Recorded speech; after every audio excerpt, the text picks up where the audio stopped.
Alrighty, good afternoon, everyone. It is an absolute pleasure to be here with all of you today.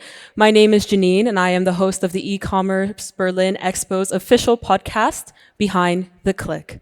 Now, before we jump into this episode, I want you all to take a moment with me, close your eyes, and imagine this. You launch a small startup in Berlin. Your products, they sell out instantly. Your products, you take a bet on yourself to expand globally, and guess what? It works. But it doesn't just work. It gets worn by icons like Madonna and Cynthia Erivo.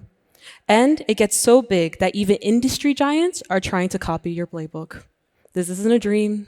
This isn't a Netflix series. This is Saint Sass. And joining me today to unpack how they did it is the company's co-founder, Larissa Schmid. So please join me in giving her a very, very warm welcome onto the stage. Welcome, Larissa.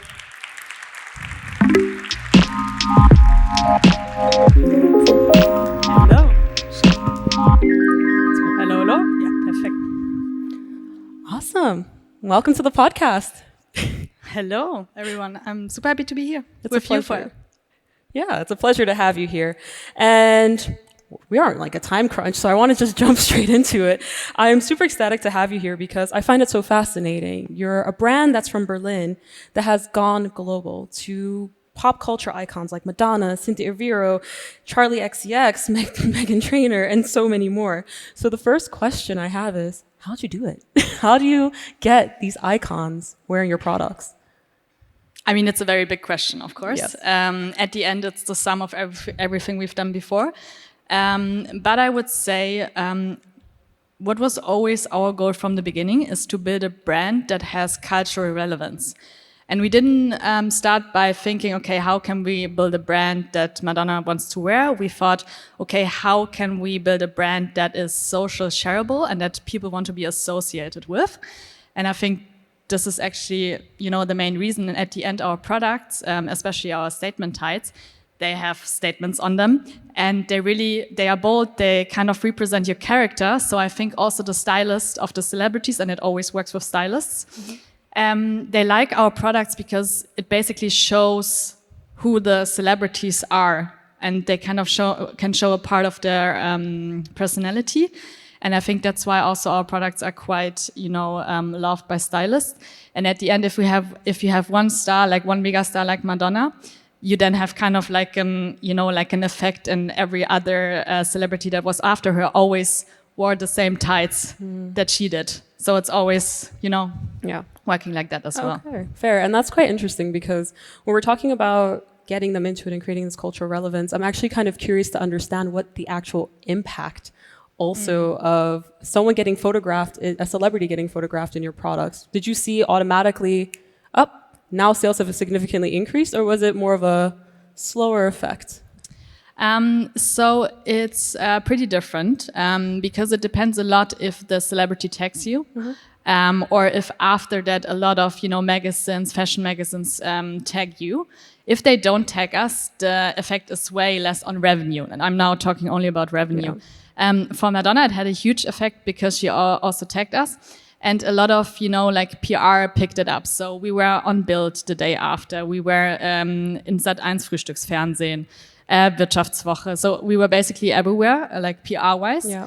And of course, that helps a lot because it kind of amplifies the effect, especially in Germany. So I also talked to our host today, and he said he only knows us from this PR story with Madonna. So this kind of shows that you need kind of then amplifier effects afterwards to have real impact on the company of moments like these. And it's lovely because we kind of just jump straight into like the big spot of where it is today. But taking it back to the very beginning of building cultural relevance around it.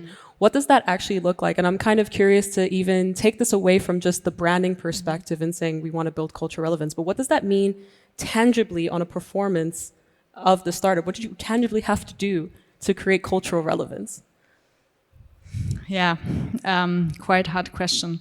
So I think at the end, it is a feeling for trends. Mm-hmm. So I think when we started our statement tights, and this is still the product we got famous with, and I think every other product that we introduced after kind of,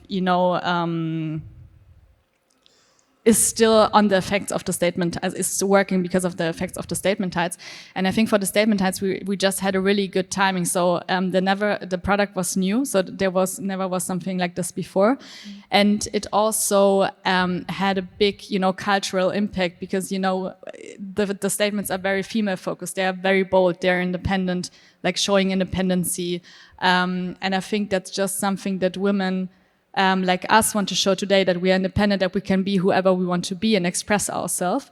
And I think then the magic happens when there is kind of a new product that is qualitatively really good, but also has this link to a bigger cultural movement, basically. Okay.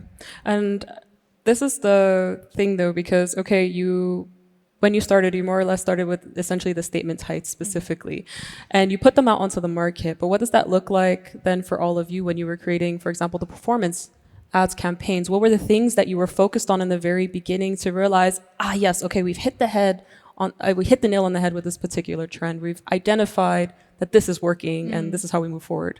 Was there a way that you got to that conclusion faster? Yes, I would say so. So we are, until today, we're very focused on meta ads. And why I personally love meta ads so much is because you can really test a lot. So from the first day, we were really into testing. So testing different hooks, testing different angles, testing different personalities in the ads. And for example, with tights, you would think that, all of our other competitors in the tights segment do ads on meta that are focused on the quality. So, like snagging the tights and saying like, hey, it's really like snag proof and stuff like that. So we tried that too, but it didn't work at all for us. So all other ads that were always focused on the statement, rather on the emotion that we sell, and at the end, fashion is really emotional, performed a lot better than, like those Snag proofing. Exactly. Okay, fair. Because at the end of it, you're looking, okay, this is just the quality of it. Exactly. But here we have a connection. It's a feature, it's not an emotion at the end. Okay. And our emotion-based ads perform until today much better than our feature-focused ads. And I think that is a testament to the core of your success as you went back to having this cultural relevance, having these statements that really speak to the women or the people that are wearing your clothing. And so this is also where I get curious, because you do have a strong community base. And you have a strong group of people who are very into your product. But then how do you balance their feedback with making sure that you have this data-driven approach while also balancing potential trends that are happening?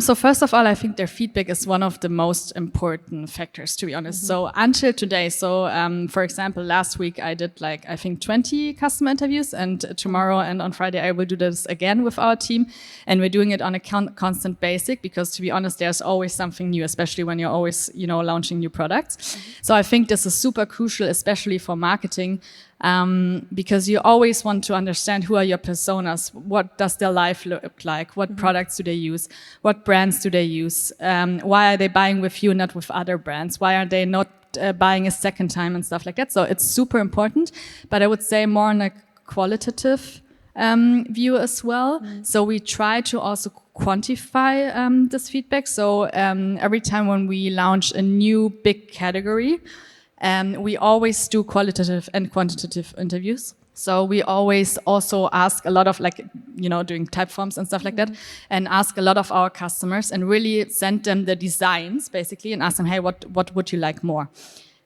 At the end, we are not deciding only on this feedback. We are also always, bringing our own opinion to that.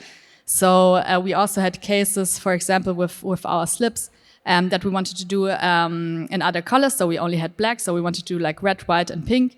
And in the type forms, pink was the best color. And at the end, white and red sold more. So it's always a bit complicated to only, rely your decision on that. But it gives you just good inputs, and especially qualitative input. Yeah. And what I'm curious about, people here in the audience might potentially be an early stage company. They might be interested in being able to go against these big global giants like you have. So can you take us back to the early days of when you started the company? What did your first tests look like specifically? Because like you said, it's both qualitative and quantitative. So were you actually going out on the street and being like, here's our tights. What do you think? What did that look like? Wow, that's a really good question because it's now like 4.5 years ago. To be honest, we always wanted to make it work on Meta, so that's why we weren't really in the, I say, real world. So we started from the beginning with Meta ads and just tested everything. And to be honest, if I now look at our ads from 4 years ago, I would be ashamed. Really? Because, you progress over the time. But yeah, I think it was the same that you actually still do today. So you do an ad that is UGC focused, you do an ad that is style focused, you do an ad that is feature focused. You do videos, you do pictures, you just test a lot of different angles. And then you kind of more and more feel what is representing your product and your brand the best. And then scale it. Okay. And what I'm curious about, though, because this is one of the biggest complaints, I mean, you had a focus that started off with Meta, which is fair. You picked the topic, the platform, the focus, and you went with it. But I hear from many founders, Meta, it's consistently changing the algorithm. What may have worked yesterday is not going to work today. So how did you cope with that, or did you even experience that in your own journey? Yeah, 100%. Yeah. So there was also a big algorithm update from Meta last year, and it impacted our performance a lot. But I kind of see it as a positive challenge because at the end, Meta only wants to make their product better. I mean, that's not my opinion to say if it's like that.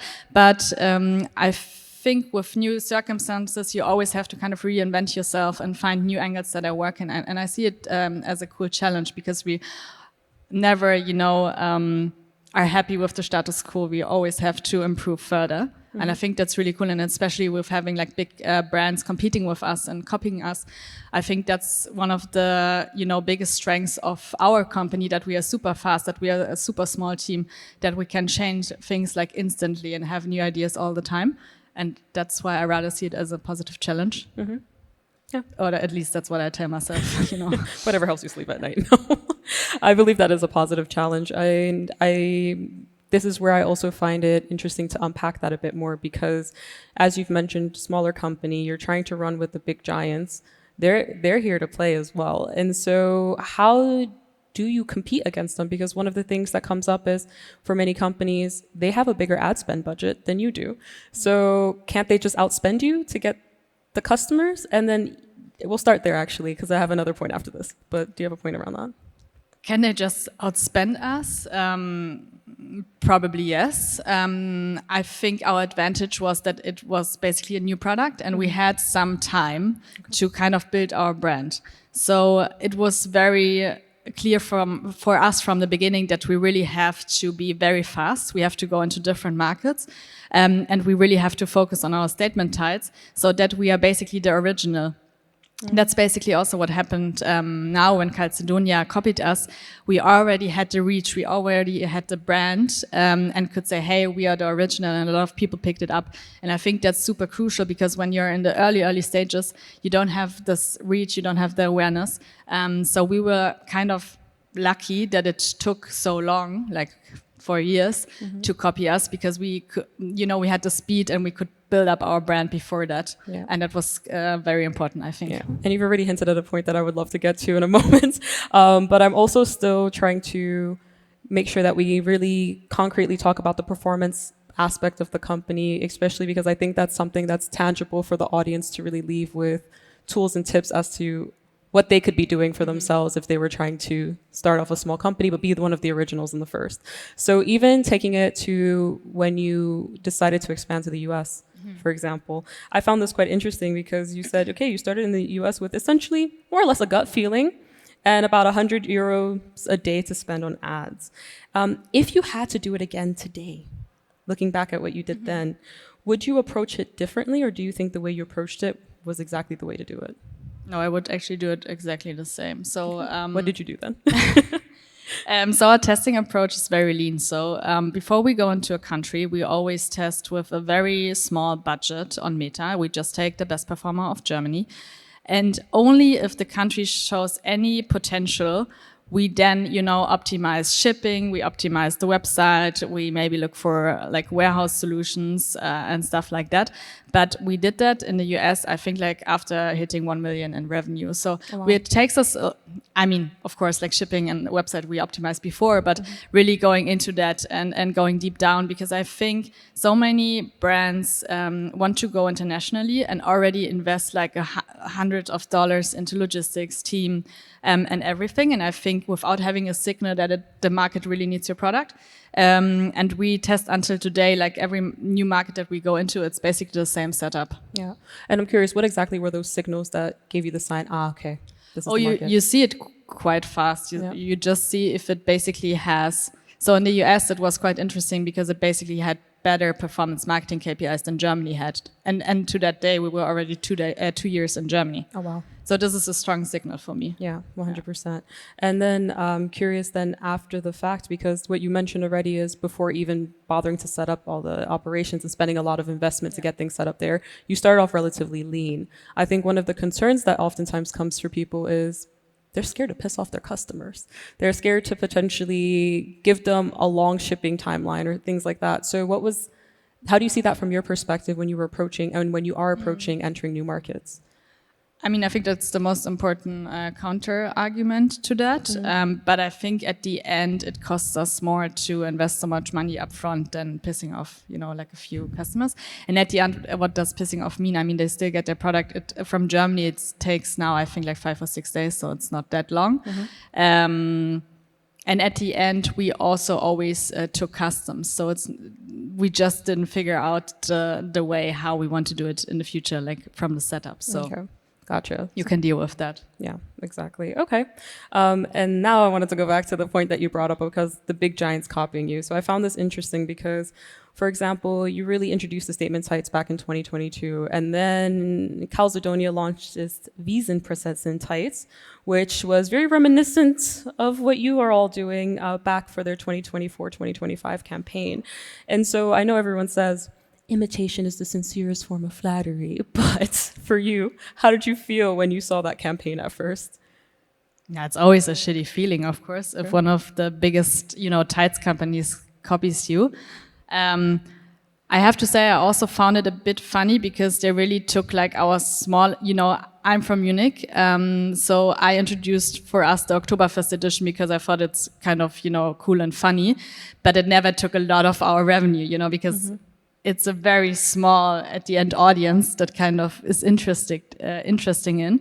So I found it quite funny that they then took this, which was actually good for us because it's just a small amount of revenue. And we got a lot of, PR talking about it. And it was so similar that it was also super good to show that it's really a copy. So that's why I think at the end it also had some positive effects for us.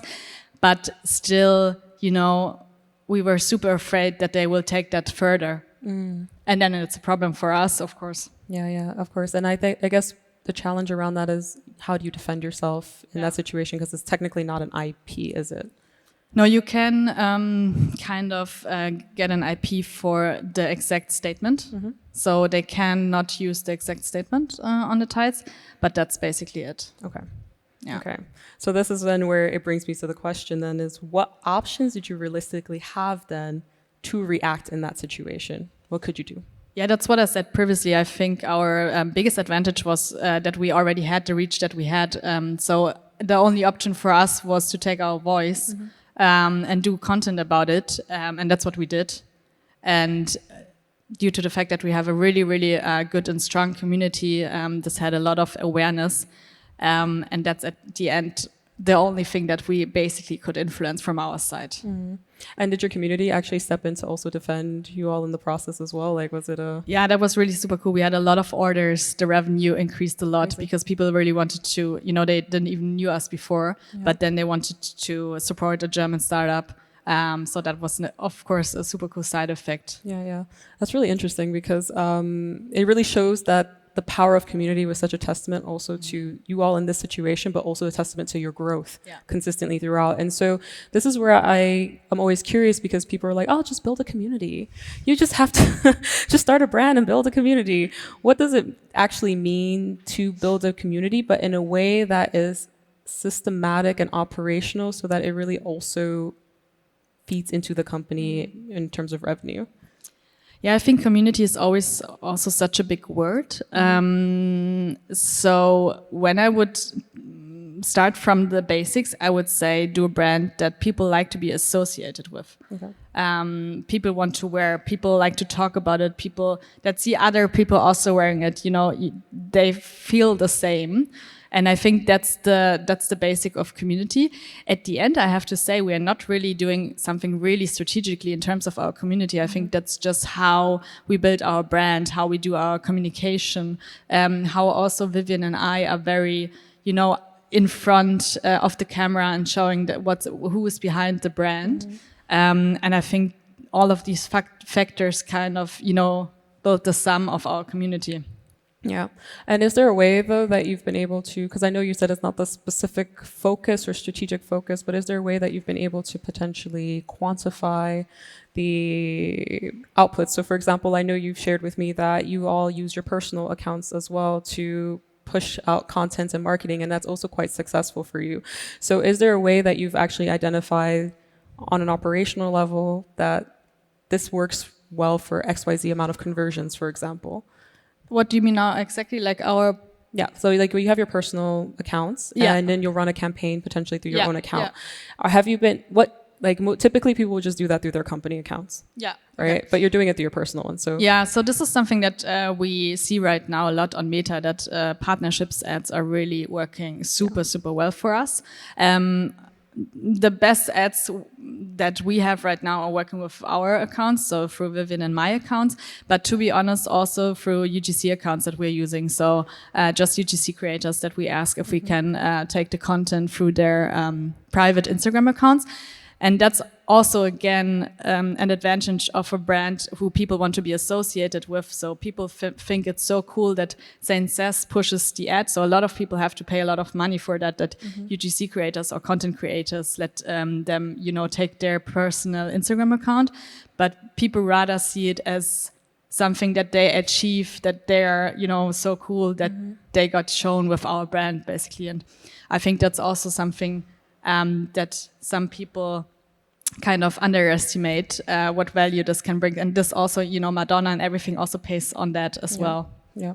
I've got another question for you, and then I'm going to bring it to the audience. So all of you take a moment to start thinking of what your questions are, because we're going to bring it to you in a moment. But you've essentially become the Meta expert on this. So, I mean, I know you're a 3-time founder, but you also told me a lot of your learnings from Meta were self-learned, which I think is also really phenomenal and also just very relatable and down to earth. So when you're looking at building a company like yours today, or someone's doing something similar, what would you say are like the 2 things don't even bother doing on Meta anymore? They just don't work. And the 2 things, try this might work more for you. It's a hard question because Meta changed so much in the last years. Generally speaking, I would always say if you want to start a brand today, I would use the first 30 days to prove that there's a market. Okay. So I would not even bother about, you know, like brand or packaging or everything like that. I would first, I mean, you have to have a product, of course, but I would get that out and get as many, you know, like real feedback as you can get. And I think for that, Meta is perfect. So I would set up a website. I would have a product, maybe with AI or anything like that, and then just have some ads and see how the signals are. So how are the CTRs, how are the conversions and stuff like that. And you can already see the first signs with very low budget. So I would do that, I guess. Yeah. Okay. And with that, I would actually love to bring it to the audience, because I'm sure some of them would even have concrete questions they want to ask for themselves. So anyone have their first question? I think I see a hand in the very back. Oh, 1 second. The microphone's coming to you.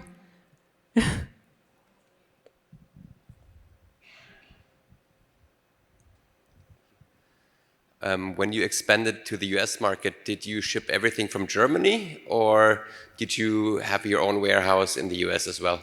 No, we actually shipped everything from Germany for a very long, like for 2 years now. We just changed the setup 2 months ago because of the customs. So the good thing for us before was that when we shipped every single package, we were always under the minimum for customs. So that was pretty easy. Now it's changed, obviously. So we actually changed it, and we now have a US warehouse, which we actually never wanted. But at the end, it's a financial decision, and now we only pay customs on the transfer price and not on the selling price. So that's why we changed it now. Thank you. Thank you for your question. Actually, follow-up question to that. Are you all also doing your fulfillment completely yourselves in-house? No. Okay. No way. Okay. I would never do that. That's not in our strength. Okay. Even from the portfolio, I beginning? would say. Or? No. Okay. Yeah, of course. At the beginning, we Yeah. also shipped the passes ourselves, but Okay, then we that changed. Okay, that's fair. Okay, any other questions from the audience? Yep, I see one hand over here. I'll get the mic to you one moment.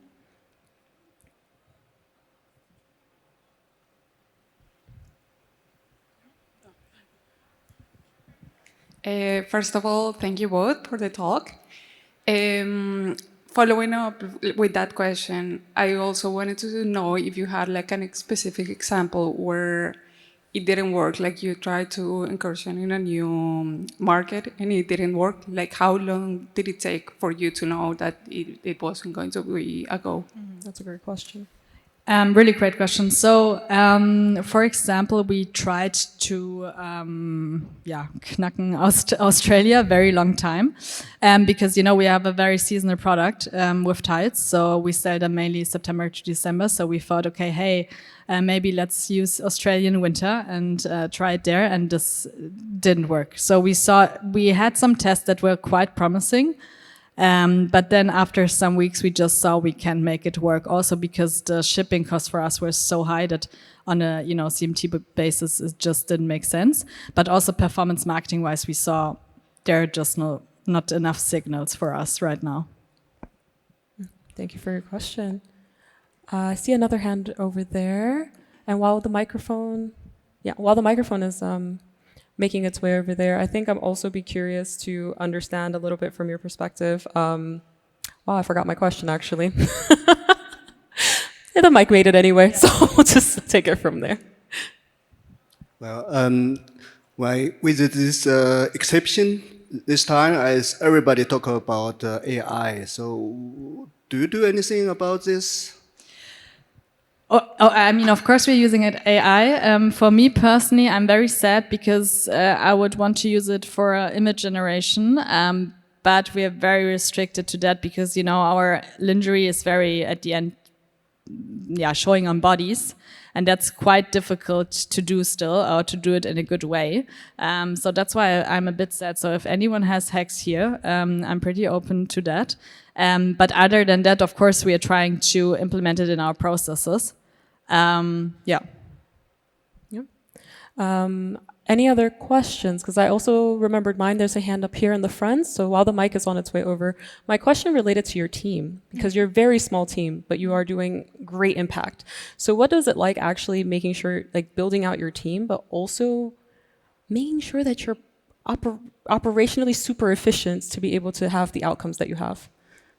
I think that's the secret of a small team. So your output has to be very efficient because, everyone has to do a lot. Yeah. And that's not the reason why we have a small team. We also, I personally think that a small team is super efficient, and we really only hire if we really feel, okay, we cannot bear it anymore. So that's why we are only 7 people now, and we've been 5 for a long time. So at the end, every one of us has so much to do that we are very efficient at the end. And as long as you have so small, ways of communicating, everything is also just naturally much the chain faster. Of communication. Yeah. Okay, fair. To the question in the front. So you mentioned that doing emotional campaigns performed much better than future-based campaign. How do you feel? What makes a good campaign more emotional than future-based, in your opinion? Good question. Because emotions are not so easy put into pictures like feature based. But I would say at the end, how should I describe it? So what the emotions that we try to sell at the end is confidence. It's like, I can wear sexy stuff, but on my own terms. And that's exactly the emotion that you have to have in the ad. So it depends on what business you have and what kind of, mass identification your product has. Then you have to have this emotion in your ad. And for us, it's like cool women that are shown in underwear and that are confident and sexy, and they just have the vibe.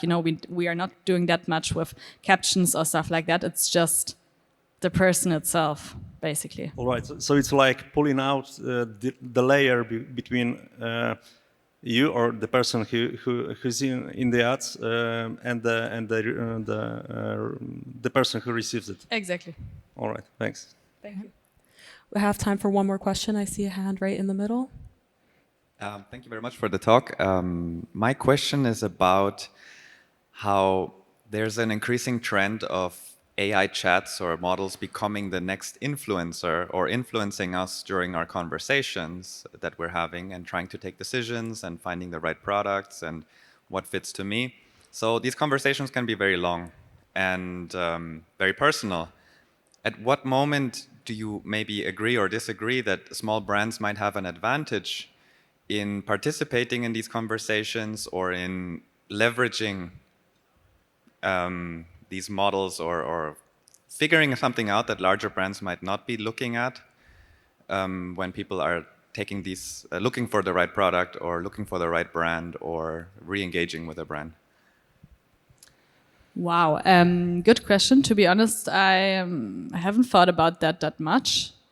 I mean, at the end, smaller brands have the advantage that they are still very near to their customers, I would feel, because just how small they are. So from that sense, I would always think that they maybe understand better like what their customers are looking for and what are the problems. So, but at the end, also bigger brands have, like big departments to do that. But I just feel as a smaller brand, I still know much more like how is my customer looking, what are they looking for, and if I invest a lot in customer research, then I'm also better in coping with that. But to be honest, I haven't really thought that through that much. Okay. Well, with that, thank you for your question. We're at the end of the conversation. So just to leave the audience with one more thing, if a small brand wants to compete against the giants today, what would you say are a couple of non-negotiables that they should always keep in mind? I think the courage to build a brand that is true to your values, and that has cultural relevance. Absolute non-negotiable. Awesome. Well, thank you so much for taking the time to speak with me. Thank you, Janine. Appreciate it. And thank you all for listening.